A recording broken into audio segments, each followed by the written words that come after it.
بسم اللہ الرحمن الرحیم۔ آج ہمارے ساتھ موجود ہیں مخدوم محمد دریاب یوسف صاحب، جو چیئرمین ہیں پاکستان دوست الائنس کے اور پاکستان بچاؤ پارٹی کے چیئرمین بھی ہیں۔ ہم انہیں اپنے پروگرام میں خوش آمدید کہتے ہیں۔ جناب مخدوم صاحب، تھینک یو جی، بڑی مہربانی۔ السلام علیکم۔ مخدوم صاحب، پاکستان دوست الائنس کا مقصد کیا ہے؟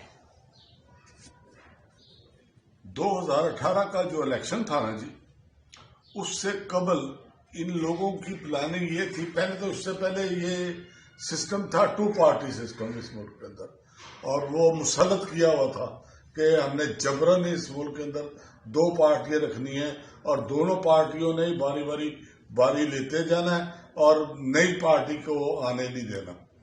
اس میں پھر تیسری پارٹی آ گئی پی ٹی آئی آئی، تو انہوں نے سوچا کہ پی ٹی آئی اب آ گئی ہے تو جو تمام عوامل تھے پی ٹی آئی کو لانے والے، جو پی ٹی آئی کو مضبوط کر رہے تھے، اس سے دیکھ کے کہ انہوں نے بھانپ لیا کہ یہاں پر تیسری پارٹی اب لازمی طور پر ہمیں لانی پڑے گی، تو انہوں نے بادل نخواستہ نہ چاہتے ہوئے پی ٹی آئی کو قبول تو کر لیا، لیکن پی ٹی آئی کے ساتھ ملک بھر میں 4 صوبوں کے اندر جو رجسٹرڈ پارٹیاں تھیں ان کی رجسٹریشن کینسل کر دی، اور اس کے بعد ان لوگوں پر مختلف پابندیاں لیگلائز طریقے سے عائد کر دی۔ آپ چارٹرڈ اکاؤنٹنٹ ہائر کریں، آپ چارٹرڈ اکاؤنٹنٹ سے اس کو ٹیسٹ کرائیں، اپنے اکاؤنٹس دیں، اپنے واجبات کے بارے میں بتائیں۔ اب بتائیں کہ ہم اس ملک کے اندر تبدیلی لانا چاہتے ہیں۔ اس ملک کو پاکستان دوست الائنس کا مقصد جو ہے ملک کو فلاحی ریاست بنانا ہے، تو ایسے میں ہم تو میڈیوکر کلاس کو لانا چاہتے ہیں، سفید پوش کو لانا چاہتے ہیں، محروم طبقات کی حوصلہ افزائی چاہتے ہیں۔ ہم ان لوگوں کو لا کر اس ملک کے اندر ایک انقلاب برپا، ریئل چینج لانا چاہتے ہیں۔ نام نہاد چینج کا نام استعمال کرنا ہمارا نہیں، ہم تو چاہتے ہیں اس ملک میں صحیح معنوں میں تبدیلی ہے، اور جو جن لوگوں کا پرابلم ہے وہ اس اسمبلیوں میں جائے، ان کو اسمبلیوں میں لانے کے لیے، انہیں صوبائی اسمبلیوں میں لانے کے لیے، قومی اسمبلیوں میں لانے کے لیے، سینٹ میں لانے کے لیے ہم ان کو جو صحیح نمائندے ہیں ان کی حوصلہ افزائی چاہتے ہیں، ان کی نمائندگی چاہتے ہیں۔ ان کو وہ کلاس آئے گی تو اس ملک میں چینج آئے گی۔ جب تک وہ کلاس نہیں آتی کوئی تبدیلی نہیں آ سکتی۔ جاگیردار وڈیرے، ان سے آپ انصاف مانگیں گے تو انصاف نہیں ملے گا، ان سے آپ رعایت مانگیں گے تو رعایت نہیں ملے گی، آپ ان سے کسی بات میں بھی کمپرومائز نہیں کر سکتے جب تک ہماری نمائندگی خود نہ ہو۔ اس لیے یہ عوام دوست الائنس جو ہے وہ مارد وجود میں آیا، اور وہ تمام پولیٹیکل پارٹیاں جن کو نظر انداز کیا گیا ان کو ہم نے اس کے اندر اس کا الائنس کیا ہے، اسے الحاق کیا ہے، اور ان کو شامل کر کے اب ہم نے اس کی جدوجہد کر رہے ہیں۔ پاکستان بچاؤ پارٹی کا بھی یہی پروگرام ہے، اور پاکستان دوست الائنس کا بھی یہی پروگرام ہے کہ محروم طبقات کو نمائندگی دی جائے، ان کے ساتھ اس ملک کے اندر انقلاب برپا کیا جائے۔ مخدوم صاحب، اگر پی ٹی اے پاکستان کے اندر حکومت بنا لیتی ہے تو جیسا حالات اس وقت ملک کے چل رہے ہیں، کیا ان میں بہتری آ سکے گی؟ پاکستان انشاءاللہ تعالی پاکستان دوست الائنس جو ہے وہ کیونکہ حقیقی طور پر عوام کا نمائندہ الائنس ہوگا، عوام کے محروم طبقات کا الائنس ہوگا، اس لیے اس کو تو آنا ہے اور یہ آ کے رہے گا، اور انشاءاللہ ہم چینج لائیں گے۔ تو تبدیلی تو پورا سسٹم جو ہے جب تک تبدیل نہ کیا جائے، ہمارا پروگرام ہی یہی ہے کہ ہم نے محروم طبقات کو آگے لانا ہے اور اس کے لیے پورا سسٹم تبدیل کرنا ہے۔ مخدوم صاحب، اس وقت موجودہ حکومت کے وزیر اعظم اور سابقہ لوگ بھی یہ کہتے ہیں کہ پاکستان کے لوگ ٹیکس نہیں دیتے، جو کہ پاکستان کا بچہ جب بچہ پیدا بھی ہوتا ہے اس وقت ٹیکس دینا شروع کر دیتا ہے۔ جو بھی چیز آپ باہر سے خریدتے ہیں وہ ٹیکس اس پر آپ دے کر لیتے ہیں۔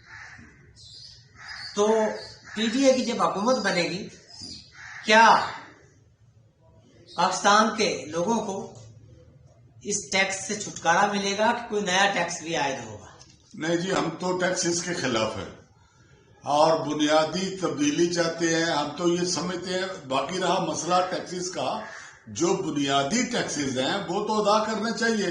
اور کیونکہ وہ سابقہ گورنمنٹس جو تھی وہ اس میں نیک نیت نہیں تھی اور وہ لینا چاہتی نہیں تھی. وہ تو خود استحصالی قوتوں کا اعلی کار تھی اور استحصالی قوتیں تھی، اس لیے وہ لوگ تو ٹیکسز لینا ہی نہیں چاہتے تھے. لے رہے ہیں ٹیکس، لے رہے ہیں. پیٹرول پر آپ ٹیکس دے رہے ہیں، آپ کپڑے خریدتے ہیں نہیں، وہ تو ٹوٹل ہاں، اس میں یہ ہے، اس میں ہم یہ چاہتے ہیں بجلی کے بلوں پر ٹیکس کہ جو محروم طبقات ہیں، جو جن کا استحصال ہو رہا ہے، وہ ایک سرٹیفکیٹ جاری کرنا چاہیے ان کے لیے بھی. جس طرح ہم ہیلتھ کارڈ جاری کرتے ہیں، اس طرح ایک کارڈ جاری کرنا چاہیے ان محروم طبقات کا کہ یہ بے روزگار ہے، یہ جاب لیس ہے، یہ اس کو ہم فائنانس نہیں کر سکے اسٹیٹ کی طرف سے، تو ہم وہ ان کو ایک سرٹیفکیٹ جاری کر دیں گے. اس طرح پھر وہ یوٹیلیٹی سٹور میں جائے گا تو ان سے نہ ماچس کے اوپر کو ٹیکس لیا جائے گا، نہ صابن پہ لیا جائے گا، نہ شے خورد و نوش پہ لیا جائے گا. تو ہم ایک بہت بڑا ریلیف دینے کا پروگرام رکھتے ہیں. ہم چاہتے ہیں کہ اس ملک میں ریئل چینج آئے. تو وہ تبدیلی تب آئے گی جب محروم طبقات کی حوصلہ افزائی ہوگی اور انہیں فرق دکھائی دے گا پریکٹیکلی. ہم وہ ان کو ٹیکس سے مستثنا قرار دیں گے. اب انہوں نے تو کھانے پینے ہر ایک پہ ٹیکس عائد کیا ہوا ہے، ہم وہ ٹیکس نہیں لیں گے. ہم سرمایہ داروں سے لیں گے، جاگیرداروں سے لیں گے، صنعت کاروں سے لیں گے، تاجر برادری سے لیں گے. غریبوں سے ٹیکس کس بات کا؟ غریب تو ٹیکس چور کیوں کہہ رہے ہیں یہ عوام کو؟ عوام کو نہیں کہہ رہے. یہ جو تاجر پیشہ لوگ ہیں، جو صنعت کار لوگ ہیں، جو حکمران ہیں، یہ خود ٹیکس نہیں دیتے. نہیں، اکثر آپ نہیں کہہ رہے، وزیر اعظم صاحب جب نکلتے ہیں کہتے ہیں کہ عوام ٹیکس نہیں دیتی اور پہلے 30,000 یا 20,000 لوگ ٹیکس گزار ہیں، دوسرے لوگ ٹیکس نہیں دیتے. پہلے وزیر اعظموں میں اور موجودہ وزیر اعظم میں ایک فرق ہے. موجودہ وزیر اعظم جو ہے واقعی ہی تبدیلی چاہتا تھا. وہ علیحدہ بات ہے کہ اس کو وہ قوتوں، کیونکہ وہ بڑی مضبوط قوتیں ہیں جو سابقہ حکومت میں رہی ہیں، تو وہ اس کو چلنے نہیں دے رہی اور وہ کوئی اقدام اٹھائے تو اس کو اٹھانے نہیں دیتی، اس کو کوئی سٹیپ لینے نہیں دیتی. اس لیے وہ بات تو صحیح کرتا ہے لیکن اس کے ساتھ ساتھی نہیں ہے. اس کے اپنے ساتھ ساتھی پیدا کرنے چاہیے اور عوام دوست جیسے لوگوں کو کی حوصلہ افزائی کرنی چاہیے دوسری پارٹیوں کی نسبت. مخدوم صاحب، آپ نے ہیلتھ کارڈ کا ذکر کیا. کیا آپ سمجھتے ہیں کہ ہیلتھ کارڈ جن لوگوں کو ملا ابھی تک کہیں استعمال ہوا ہے کہ یہ ایک میٹھی گولیاں ہیں حکومت کی؟ یہ میٹھی گولیاں ہی ہیں، ابھی تک تو چلی آ رہی ہیں. ہم حقیقت میں لوگوں کو ہیلتھ کارڈ جاری کریں گے اور بلا امتیاز چاروں صوبوں کے عوام کو دیں گے. یہ نہیں کہ خیبر پختونخوا میں ہم جیت گئے ہیں تو خیبر پختونخوا والوں کو تو دیا جائے اور پنجاب کو محروم رکھا جائے.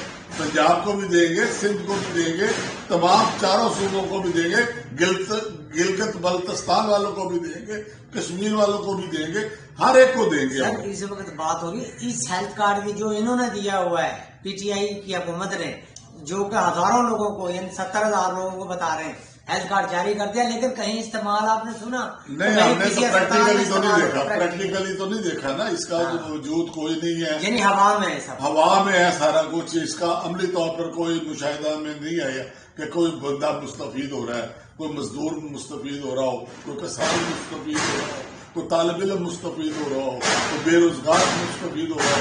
کوئی مستفید نہیں ہو رہا. تھینک یو جی مخدوم صاحب، آپ نے ہمیں بڑی مہربانی، آپ کا شکریہ.